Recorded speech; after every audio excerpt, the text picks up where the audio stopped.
खेला करते हो, खेला। अरे झूठा, बेईमानी करते हो। अगर मैं गलत हूं, निकालो रस्सी, लगाओ फांसी पे।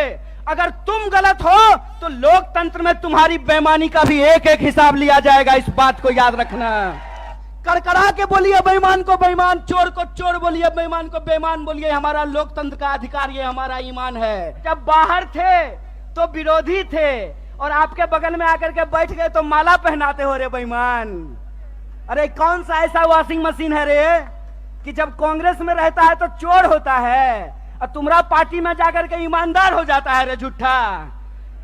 देश को ठगते हो, देश को ठग के बेईमानी करते हो। जब मैं रास्ते से आ रहा था, रोहतक के पास मुझे जींद की तरफ मुड़ना था, तो एक दीवार पे लिखा हुआ था, फिर एक बार मोदी सरकार।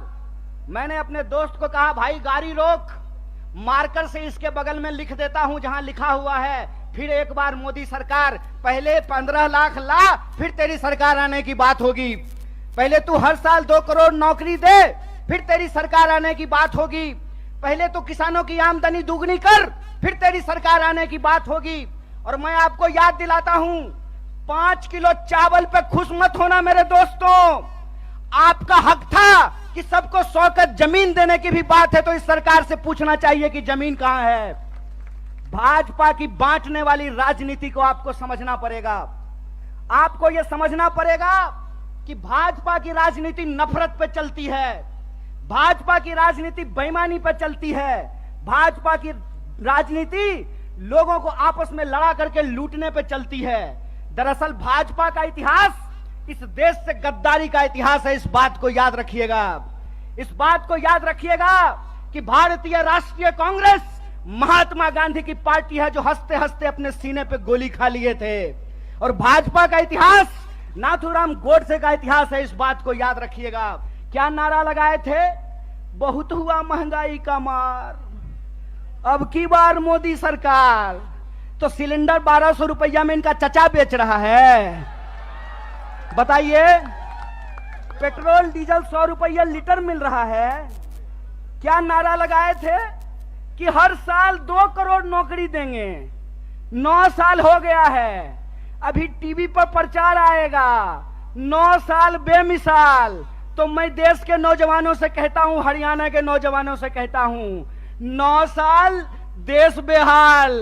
पूछो कि 9 साल में 18 करोड़ नौकरी क्यों नहीं है? यह सवाल प्रधानमंत्री से पूछना जाना चाहिए। और ये जिसका जिसका नाम लेते हैं ना, उसके उसके साथ बेईमानी करते हैं। 9 साल दोस्त बेमिसाल, 9 साल देश बेहाल। यह सच्चाई देश के लोगों को समझना पड़ेगा।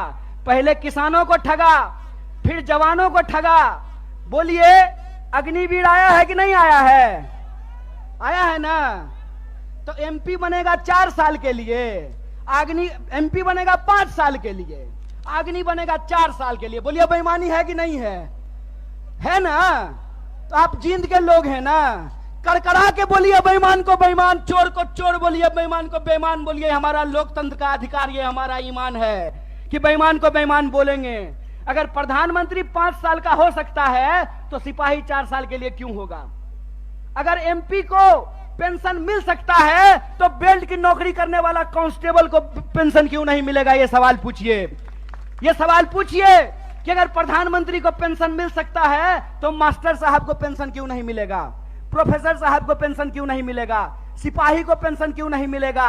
सेना में नौकरी करने वाले को पेंशन क्यों नहीं मिलेगा?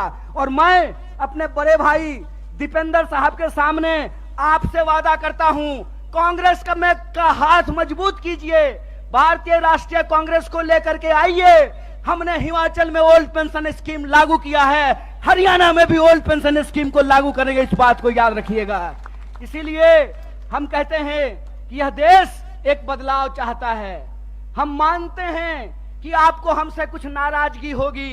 कई बार माँ बाप को भी अपने बच्चे से नाराजगी हो जाती है, लेकिन माँ बाप अपने बच्चे को उठा करके डस्टबिन में नहीं फेंक देते हैं। क्या माता जी?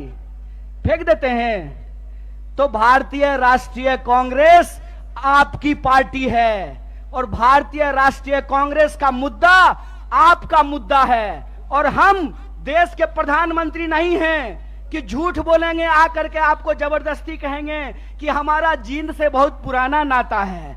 अरे प्रधानमंत्री जी, जींद से आपका पुराना नाता है ना, तो एक और मेडिकल कॉलेज यहाँ खुलवा दीजिए। रास्ता में आते हुए सड़क पे बहुत सारा गड्ढा है, यहाँ के लोगों को इलाज कराने के लिए हिसार जाना पड़ता है, यहाँ के लोगों को इलाज कराने के लिए दिल्ली जाना पड़ता है। अगर आपका नाता है तो जींद के लोगों को ठगना बंद कीजिए, क्योंकि जींद के लोग अगर जाग गए तो जींद हरियाणा की राजनीतिक राजधानी है और हरियाणा में बदलाव से कोई रोक नहीं सकता है। अगर आप परिवर्तन करेंगे तो हमारा वादा है कि हरियाणा को हम बेरोजगारी में नहीं, रोजगार में नंबर 1 बनाएंगे। हम हरियाणा के लोगों को, हरियाणा के नौजवानों को रोजगार से जोड़ेंगे। भारत जोड़ो यात्रा का संदेशा बिल्कुल साफ है।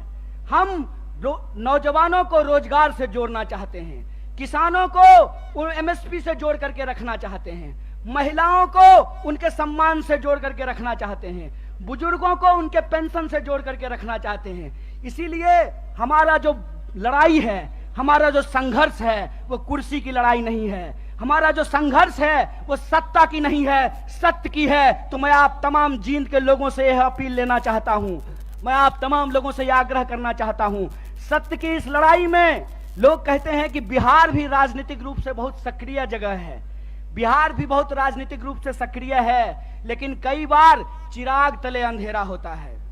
जींद भी हरियाणा का सबसे सक्रिय जिला है, राजनीतिक रूप से सबसे सोचने समझने वाले लोग हैं, लेकिन विकास जितना जींद में होना चाहिए उतना नहीं हो पाया है। तो हम आपसे वादा करते हैं कि चिराग तले अंधेरा नहीं होगा, हर तरफ रोशनी ही रोशनी होगी। और हमारा संघर्ष सत्य के लिए है। सत्य के इस संघर्ष में आप हमारे साथ हैं कि नहीं हैं? सब लोग साथ हैं।